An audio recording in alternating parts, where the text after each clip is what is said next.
मित्रों नमो नमः। मैं Juli Bharti madam classes channel पर आप सभी का हार्दिक स्वागत है। मित्रों आज हम आपके लिए लेकर आए हैं शिशुपाल वध के 11वें सर्ग एवं 12वें सर्ग की कथा। मित्रों यदि चैनल पर पहली बार आए हैं तो भारती मैडम क्लासेस चैनल को सब्सक्राइब करें। मित्रों यदि आपने शिशुपाल वध के इससे पहले के सर्गों की कथा नहीं सुनी है तो ऊपर दिए गए आई बटन पर क्लिक करके कथा अवश्य सुनें। मित्रों यदि ये कथा पसंद आए तो एक लाइक अवश्य करें। तो आइए मित्रों शिशुपाल वध की आगे की कथा प्रारंभ करते हैं। रात बीत जाने के बाद प्रभात अर्थात सुबह हो गई। सभी सुंदरियां अपने नायकों के साथ सो रही थीं। तभी कोयल और पक्षियों की तेज तेज आवाज आने लगी। मृदंगों की तेज आवाज आ रही थी और प्रातःकाल स्तुति पाठ और जल्दी सुबह उठकर पूजा पाठ करने वाले बंदी जनों के मधुर स्वर वीणा वादन सुनाई पड़ रहे थे। रेवतक पर्वत की सुबह बहुत आनंददायी थी। ये सभी आवाज सुनकर गहरी नींद में सोए दंपतियों में नायिकाएं पहले जग गईं और धीरे से उठने लगी जिससे उनके प्रियतम की नींद न टूट जाए। पहरेदार भी रात्रि में पहरा देकर थक चुके थे। वे भी आराम करने जा रहे थे। भगवान श्री कृष्ण और सभी राजा भी जग गए और उनके सैनिकों ने भी अपनी नींद त्याग दी। जागते ही राजा अपने राज्यों की चिंता करते हुए सोच विचार में पड़ गए कि अब आगे क्या करना है।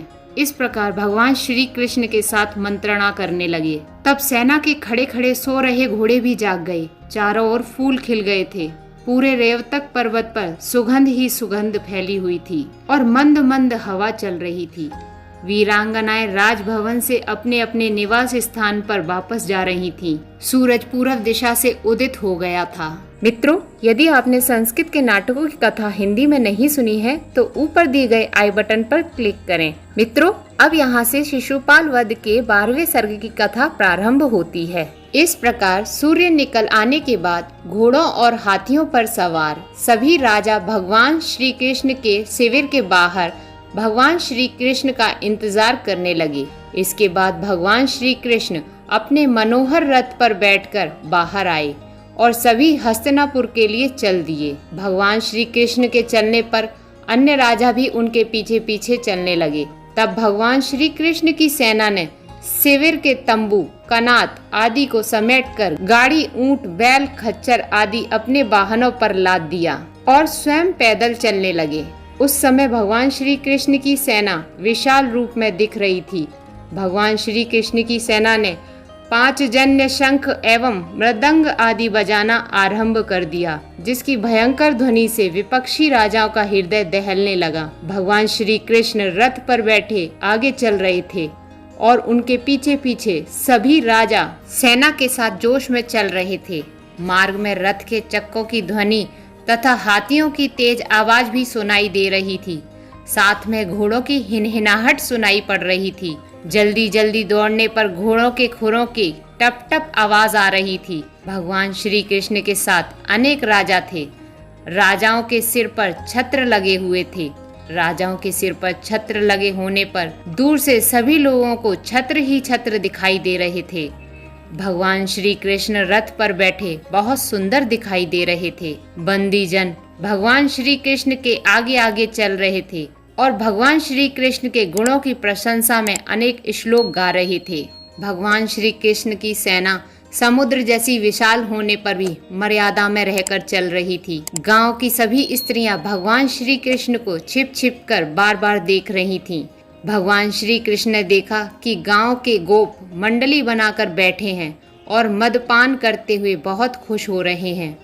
भगवान श्री कृष्ण ने देखा धान की रखवाली करने वाली स्त्रियां जब एक तरफ तोते को उड़ाने जाती हैं तो दूसरी तरफ हिरन आकर उस धान को चरने लगती हैं। फिर भी वे स्त्रियां उन्हें देखकर मुस्कुराने लगती हैं।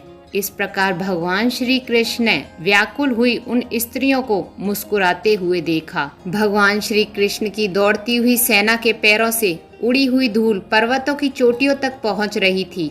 उसके बाद भगवान श्री कृष्ण और उनकी सेना यमुना नदी के पास पहुंच गई।